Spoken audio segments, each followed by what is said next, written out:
सभापति के कर्तव्यों के निर्वहन अथवा सभापति के रूप में कार्य करने की उपसभापति अथवा अन्य व्यक्ति की शक्ति।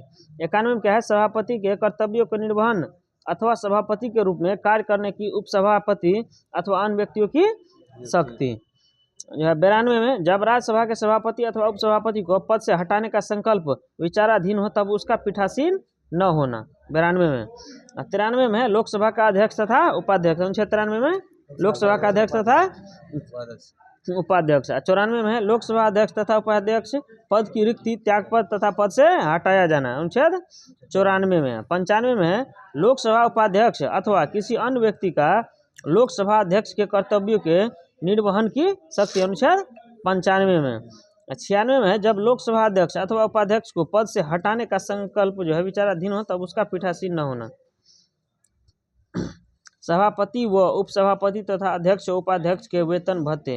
अनुच्छेद 97। सभापति व उपसभापति तथा अध्यक्ष व उपाध्यक्ष के वेतन और भत्ते। अनुच्छेद 97 में। 98 में संसद का सचिवालय। 98 में कौन सा है? संसद का सचिवालय। 99 में सदस्यों द्वारा शपथ या प्रतिज्ञा। 99 में सदस्यों द्वारा शपथ या प्रतिज्ञा। दोनों सदनों में मतदान रिक्तियों के होते हुए भी सदनों की कार्य करने की शक्ति तथा गणपूर्ति। अनुच्छेद 100। अनुच्छेद 100 में क्या है? दोनों सदनों में मतदान रिक्तियों के होते हुए भी सदनों की कार्य करने की शक्ति तथा गणपूर्ति। अनुच्छेद 100। 101 में है स्थानों का रिक्त होना। अनुच्छेद 101 में क्या है? स्थानों का रिक्त होना। 102 में है संसद की सदस्यता के लिए निर्भरता है। संसद की सदस्यता के लिए निर्भरता है। 103 में है सदस्यों के अयोग्यता से संबंधित प्रश्नों पर निर्णय। सदस्यों के अयोग्यता से संबंधित यह प्रश्न पर निर्णय। अनुच्छेद 103। अनुच्छेद 104 में अनुच्छेद 99 के अंतर्गत शपथ लेने या प्रतिज्ञा करने से पहले अर्हत न होते हुए अथवा निरहित किए जाने पर भी सदन में बैठने तथा मतदान करने पर दंड। अब देखिए, भारत निर्वाचन आयोग संसद तथा विधानमंडल दोनों के चुनाव के लिए उत्तरदायी है। भारत निर्वाचन आयोग क्या है? संसद तथा विधानमंडल दोनों के चुनाव के लिए क्या है? उत्तरदायी है।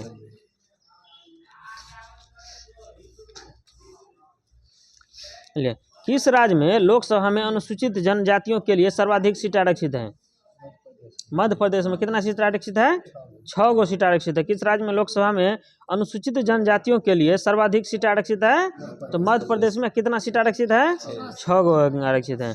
लोकसभा का कार्यकाल आपातकाल की घोषणा के दौरान एक बार में 1 वर्ष तक के लिए बढ़ाया जा सकता है। लोकसभा का कार्यकाल आपातकाल की घोषणा के दौरान एक बार में कितना दिन के लिए बढ़ाया जा सकता है? 1 वर्ष के लिए बढ़ाया जा सकता है। लोकसभा में 2 आंग्ल भारतीय सदस्य कौन मनोनीत करता है? भारत का राष्ट्रपति करता है। भारत का राष्ट्रपति। अभी खत्म कर दिया गया आंग्ल भारतीय का ना, अब खत्म कर दिया गया। 20 से खत्म कर।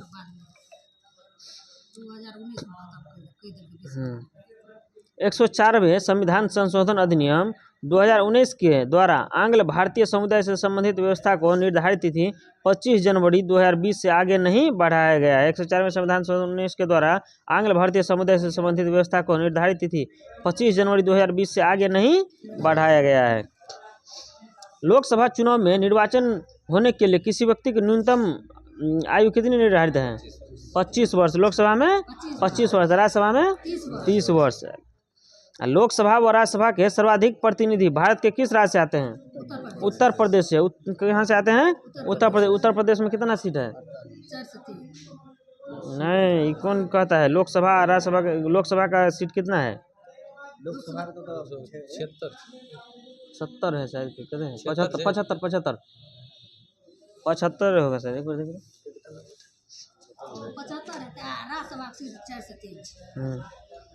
75 कन्फर्म नहीं है। लोकसभा विधानसभा विधान परिषद में कौन? सर्च मारिए, सर्च मारिए।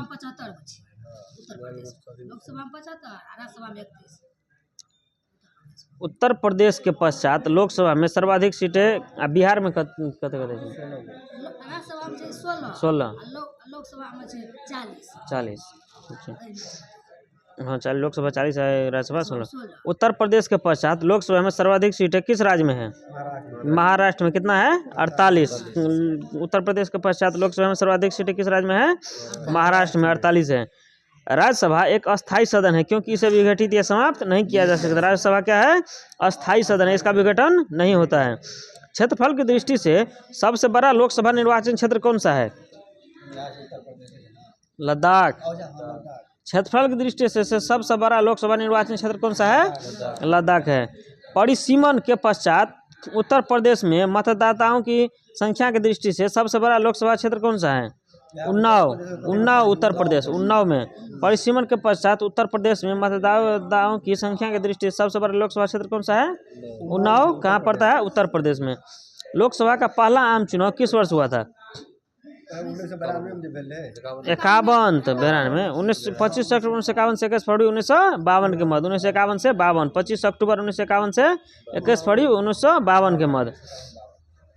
देखिए, भारत की संचित निधि पर भारित व्यय जो है, भारत के संचित निधि से किसका किसका वेतन दिया जाता है वो देखिए।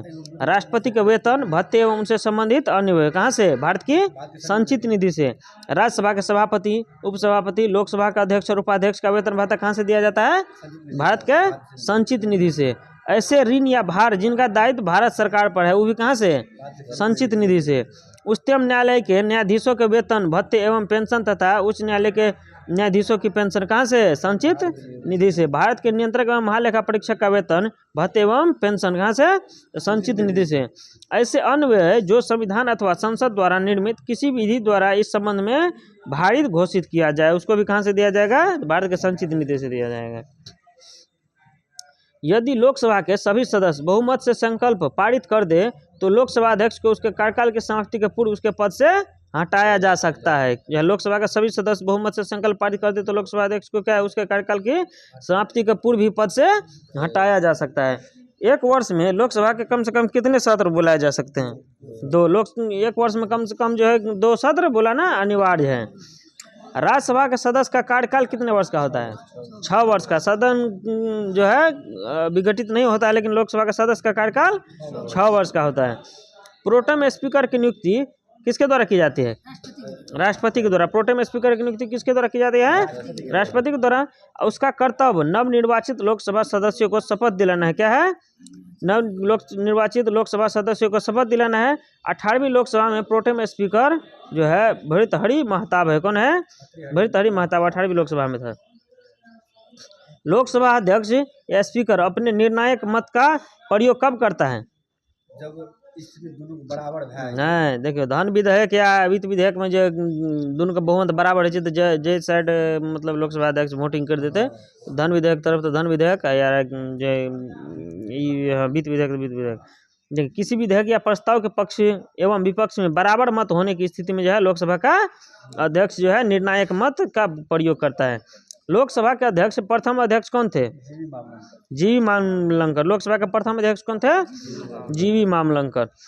लोक लेखा समिति नियंत्रक एवं महालेखा परीक्षक की रिपोर्ट की जांच करती है तथा उस पर अंतिम रिपोर्ट तैयार करके संसद के पटल पर रखती है। लोक लेखा समिति जो है नियंत्रक महालेखा परीक्षक की रिपोर्ट की जांच करता है। कौन? लोक लेखा समिति। हाँ, लोक लेखा समिति उस पर जो है अंतिम रिपोर्ट तैयार करके संसद के पटल पर रखती है, मतलब संसद में पेश करता है। प्राक्कलन समिति का कार्यकाल कितना होता है? 1 वर्ष का। प्राक्कलन समिति का कार्यकाल कितना होता है? 1 वर्ष का। राज्यसभा के सदस्य किसके द्वारा चुने जाते हैं? राज्यों की विधानसभा के द्वारा। राज्यसभा के सदस्य किसके द्वारा चुने जाते हैं? राज्यों की विधानसभा के द्वारा। नया संसद भवन देखिए, 28 मई 2023 को प्रधानमंत्री नरेंद्र मोदी ने जो है नवनिर्मित संसद भवन का उद्घाटन किया। 28 मई 2023 को कब उद्घाटन किया? 28 मई 2023 को प्रधान नाम बदल देगा ना नया संसद भवन का प्रतीक्षा भवन की कथि कल पूर्णा वाला में भवन का नाम बदल के 3 टाके प्रतीक्षा भवन बीच में बदल देते। सेंट्रल विस्टा पुनर्विकास परियोजना के अंतर्गत सेंट्रल विस्टा पुनर्विकास परियोजना के अंतर्गत निर्मित इस त्रिकोणीय आकार के 4 मंजिला संसद भवन का निर्मित क्षेत्र 64,500 वर्ग मीटर। कितना है? 64,500 वर्ग मीटर। इसके 3 मुख्य द्वार है, ज्ञान द्वार, शक्ति द्वार और कर्म द्वार। कौन कौन द्वार है? ज्ञान द्वार, शक्ति द्वार और कर्म द्वार। इसमें राज्यसभा में बैठने की क्षमता 384 तथा लोकसभा में बैठने की क्षमता 888 है। संयुक्त संसद अधिवेशन में बैठने की व्यवस्था 1272 है। लोकसभा का आंतरिक हिस्सा राष्ट्रीय पक्षी मोड़ तथा राज्यसभा का आंतरिक हिस्सा राष्ट्रीय फूल कमल पर आधारित है। संसद परिसर में राष्ट्रीय वृक्ष बरगद स्थापित है। पुराने संसद भवन को अब संविधान सदन के नाम से जाना जाएगा। पुराने संसद भवन को संविधान सदन के नाम से जाना जाएगा। किसका पेट था? हाँ, 84 राज्यसभा में बैठने की क्षमता 384 और लोकसभा में 12, लोकसभा में 888 और संयुक्त अधिवेशन होगा तो दोनों का टोटल है 1272। टोटल कितना है? 1272। हाँ देखिए, लोकसभा का आंतरिक हिस्सा, लोकसभा के आंतरिक हिस्सा पर क्या किस चीज का बना है? मोर का। और राज्यसभा का आंतरिक हिस्सा पर राष्ट्रीय फूल कमल का। लोकसभा पर मोर और राज्यसभा पर कमल। जो है परिसर में बरगद स्थापित हुआ है। पुराना संसद भवन को संविधान सदन के नाम से जाना जाएगा। प्रत्येक वित्त विधेयक धन विधेयक नहीं होता है, परंतु प्रत्येक धन विधेयक क्या है? वित्त विधेयक होता है। प्रत्येक वित्त विधेयक धन विधेयक नहीं है, लेकिन प्रत्येक धन विधेयक वित्त विधेयक है ना।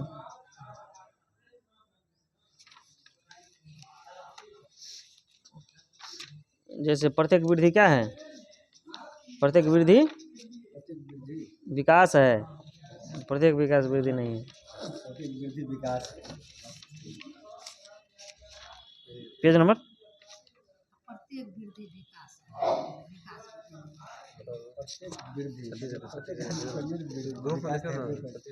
निकाल लो ये।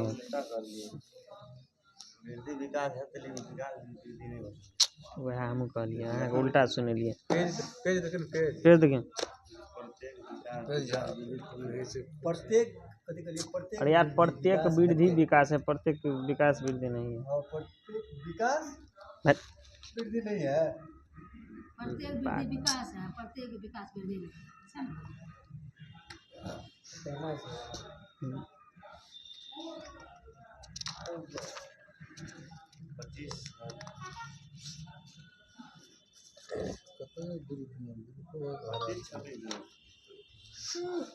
पच्चीस से 26 होगा। चलिए, बहुउद्देशीय नदी घाटी परियोजनाएं। भाखरा नांगल बांध का निर्माण किस नदी पर हुआ है? सतलज नदी। भाखरा नांगल बांध का निर्माण सतलज नदी पर। भाखरा नांगल किन राज्यों की एक संयुक्त परियोजना है? सतलज नदी होता है हरियाणा, पंजाब एवं राजस्थान। भाखरा नांगल किन राज्यों की संयुक्त परियोजना है? हरियाणा, पंजाब तथा राजस्थान का। सरदार सरोवर परियोजना से लाभान्वित होने वाले राज्य कौन से हैं?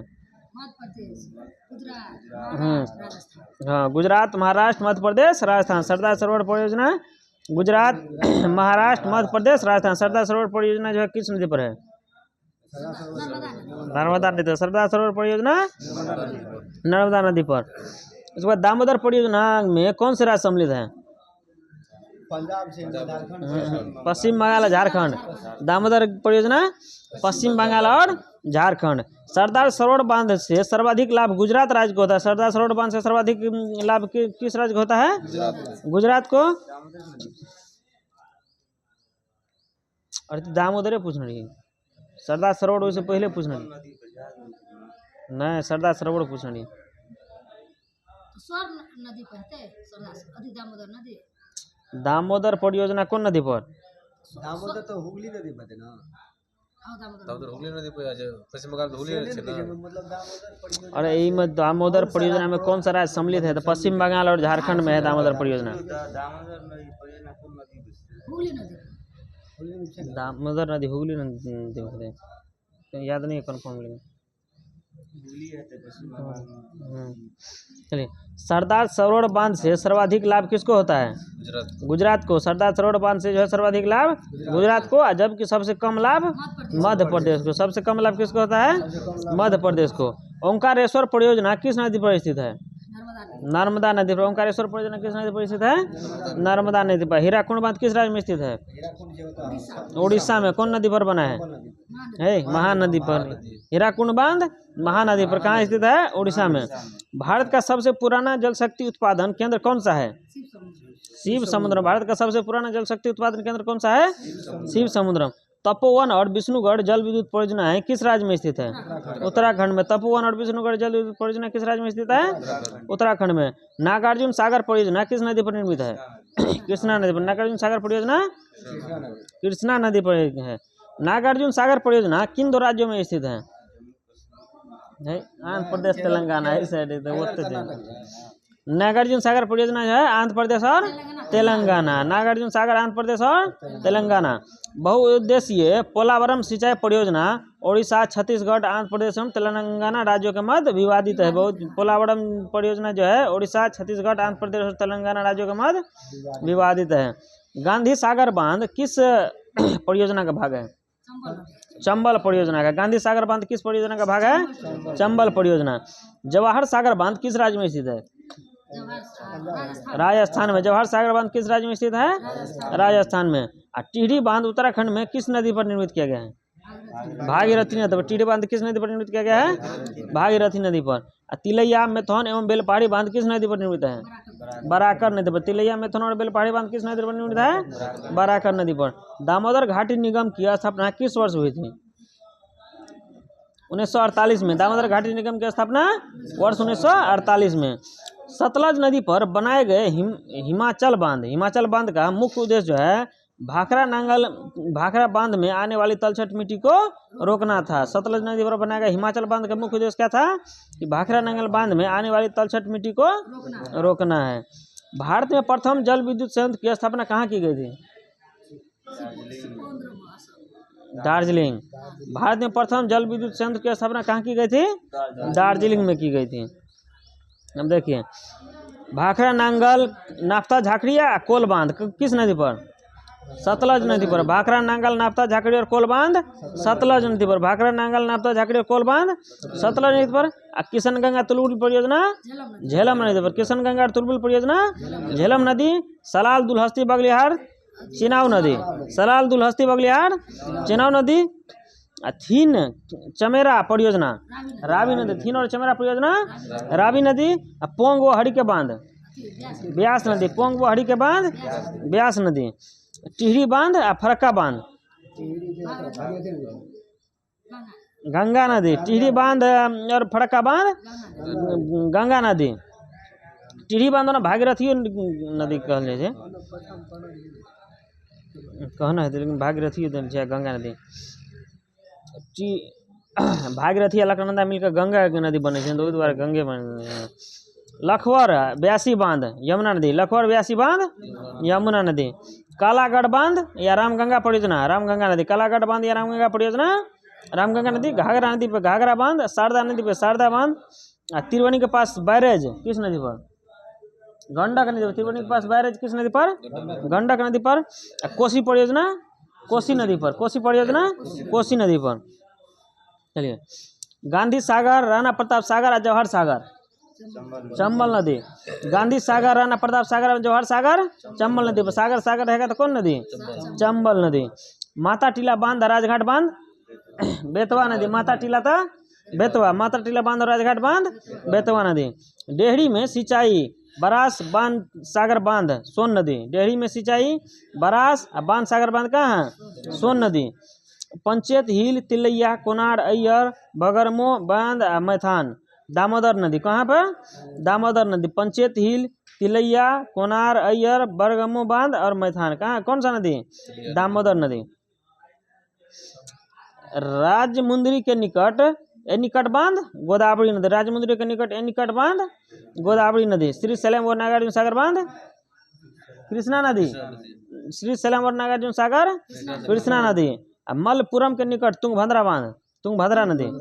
मल्लपुरम के निकट तुंगभद्रा बांध तुंगभद्रा नदी। मेट्टूर बांध कावेरी नदी।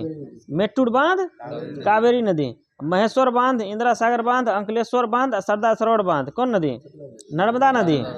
महेश्वर बांध, इंदिरा सागर बांध, अंकलेश्वर बांध, सरदार सरोवर बांध कौन सा नदी? नर्मदा नदी। काकरापाड़ा बांध, उकाई बांध ताप्ती नदी। काकरापाड़ा बांध और उकाई बांध ताप्ती नदी। हीराकुंड, तिरकपारा और बरोज बांध महानदी पर। हीराकुंड बांध, तिरकपारा और बरोज बांध महानदी पर। बनक बोड़ी बांध, कदाना बांध कहाँ? माही नदी। बनक बोड़ी बांध और कदाना बांध कौन सा नदी? माही नदी पर। चलिए, पंचेश्वर परियोजना भारत नेपाल का संयुक्त उपक्रम है। उत्तराखंड के पिथौरागढ़ जिले में काली नदी पर निर्मित की जाएगी। पंचेश्वर परियोजना किन किन देश के बीच है? भारत और नेपाल का संयुक्त उपक्रम है। यह उत्तराखंड के पिथौरागढ़ जिले में कहाँ पर? उत्तराखंड के पिथौरागढ़ जिले में काली नदी पर निर्मित की जाए। कौन परियोजना? पंचवेश्वर परियोजना।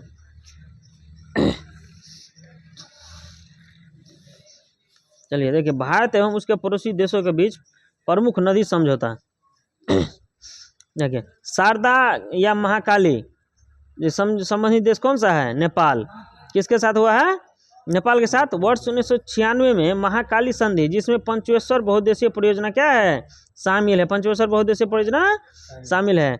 कोसी का जो समझौता हुआ है नेपाल के साथ। नेपाल में कोसी बैराज के निर्माण के संबंध में वर्ष 1954 का समझौता 1954 में हुआ था। जो संशोधन कब हुआ था? 1966 में। गंडक नदी का समझौता नेपाल के साथ। नेपाल में गंडक बैराज के निर्माण के संबंध में वर्ष 1959 में समझौता हुआ था, गंडक समझौता। जो है गंगा समझौता किसके साथ? बांग्लादेश के साथ। फरक्का में गंगा जल की भागीदारी के संबंध में वर्ष 1966 की भारत बांग्लादेश की संधि किसके साथ? बांग्लादेश के साथ। 1996 फरक्का में गंगा जल की भागीदारी के संबंध में वर्ष कितना? 1996 की भारत बांग्लादेश की संधि। सिंधु नदी तंत्र झेलम, चिनाब, रावी, ब्यास, सतलुज एवं इसकी सहायक नदियाँ का जो है किसके साथ हुआ था? पाकिस्तान के साथ। सिंधु नदी तंत्र के जल के सार्थक एवं संतोषजनक उपयोग के लिए सिंधु नदी जल समझौता 1960 में। कब हुआ था? 1960 में। चलिए, जल धक्का, चुक्का, ताला, मांग, देहू आदि जल विद्युत परियोजना कहाँ स्थित है? भूटान में। जल धक्का, चुक्का, जो ताला, मांग, देहू आदि जल विद्युत परियोजना कहाँ स्थित है? भूटान में स्थित है। महाकाली की संधि भारत और नेपाल के मध्य कब हुई थी? 1996 में। महाकाली की संधि भारत और नेपाल के मध्य 1996 में हुई थी। तेलुगु गंगा परियोजना किन राज्यों की संयुक्त परियोजना है? तमिलनाडु, आंध्र प्रदेश और कर्नाटक। तेलुगु गंगा परियोजना किस राज्य की संयुक्त परियोजना है? तमिलनाडु, आंध्र प्रदेश और कर्नाटक। मयूराक्षी परियोजना किस राज्य में स्थित है? पश्चिम बंगाल में। मयूराक्षी परियोजना किस राज्य में स्थित है? पश्चिम बंगाल में। कालपोंग जल विद्युत परियोजना है कहाँ अवस्थित है? अंडमान एवं निकोबार द्वीप समूह में। कालपोंग जल विद्युत परियोजना कहाँ अवस्थित है? अंडमान एवं निकोबार द्वीप समूह में। जवाहरलाल नेहरू ने बहुउद्देशीय नदी घाटी परियोजनाओं को आधुनिक भारत के मंदिर की संज्ञा दी। जवाहरलाल नेहरू ने बहुउद्देशीय नदी घाटी परियोजनाओं को क्या किसका जो है संज्ञा दिया था? आधुनिक भारत का मंदिर का संज्ञा दिया था। अलमट्टी बांध किस नदी पर है? कृष्णा नदी पर। अलमट्टी बांध किस नदी पर निर्मित है? कृष्णा नदी पर। भारत में सबसे पुराना जल विद्युत स्टेशन कौन सा है? सिद्रापोंग, असम। भारत में सबसे पुराना जल विद्युत स्टेशन कौन सा है? सिद्रापोंग, असम। किशनगंगा परियोजना किस राज्य में स्थित है? जम्मू कश्मीर। किशनगंगा परियोजना किस राज्य में स्थित है? जम्मू कश्मीर में। मेजा बांध राजस्थान का निर्माण किस नदी पर हुआ है? कोठारी नदी पर। मेजा बांध का निर्माण किस नदी पर हुआ है? कोठारी नदी पर हुआ है। जो है बगलिहार पंडित परियोजना किस राज्य में स्थित है? जम्मू कश्मीर में। सलाल दुल हस्तिया बगलिहार, जम्मू कश्मीर। सुइल नदी परियोजना किस राज्य में स्थित है? हिमाचल प्रदेश। सुइल नदी परियोजना किस राज्य में स्थित है? हिमाचल प्रदेश में। बहुउद्देशीय परियोजनाएं सिंचाई के अतिरिक्त पेयजल आपूर्ति, बाढ़ नियंत्रण, जल विद्युत उत्पादन, नदी नहर परिवहन और पर्यटन आदि अनेक दृष्टि से क्या है? महत्वपूर्ण है। कल्पसर परियोजना किस राज्य में अवस्थित है? गुजरात में। कल्पसर परियोजना किस राज्य में अवस्थित है? गुजरात में। तीस्ता जल विद्युत परियोजना किस राज्य में स्थित है? सिक्किम में। तीस्ता जल विद्युत परियोजना सिक्किम में। दुलहस्ती जल विद्युत स्टेशन किस नदी पर निर्मित किया गया है? चिनाब नदी पर। सलाल, दुलहस्ती और बगलिहार किस नदी पर? चिनाब नदी पर। तुंगभद्रा परियोजना आंध्र प्रदेश और कर्नाटक की संयुक्त परियोजना है। तुंगभद्रा परियोजना कौन सा है? आंध्र प्रदेश और कर्नाटक की संयुक्त परियोजना है। जो मल्लपुरम के निकट तुंगभद्रा नदी या कृष्णा की सहायक नदी है, तुंगभद्रा नदी पर स्थित है। यह दक्षिण भारत की सबसे बड़ी बहुउद्देशीय नदी घाटी परियोजना है। कौन परियोजना? तुंगभद्रा परियोजना। कावेरी नदी के जल बंटवारे का विवाद किन राज्यों के मध्य है? तमिलनाडु, कर्नाटक, केरल, पुदुचेरी। कावेरी नदी के जल बंटवारे के विवाद किन राज्यों के मध्य है? तमिलनाडु, कर्नाटक, केरल तथा पुदुचेरी। देखिए, प्रधानमंत्री कृषि सिंचाई योजना। यह योजना वर्ष 2015 में प्रारंभ हुई थी। इस योजना को वर्ष 2025-26 तक विस्तारित कर दिया गया है। इस योजना का मुख्य उद्देश्य सिंचाई को प्रभावी बनाते हुए प्रत्येक खेत तक किसी न किसी माध्यम से सिंचाई सुविधा सुनिश्चित करना है। इस योजना का क्रियान्वयन जल संसाधन नदी विकास एवं गंगा संरक्षण मंत्रालय, ग्रामीण विकास मंत्रालय तथा कृषि एवं किसान कल्याण मंत्रालय द्वारा किया जा रहा है। ठीक है।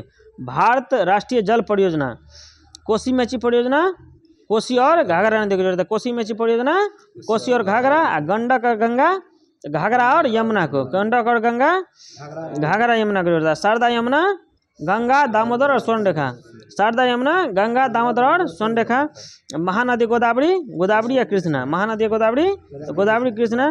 केन बेतवा तो पार्वती काली सिंध और चंबल, केन बेतवा परियोजना कहाँ है, पार्वती काली सिंध और चंबल।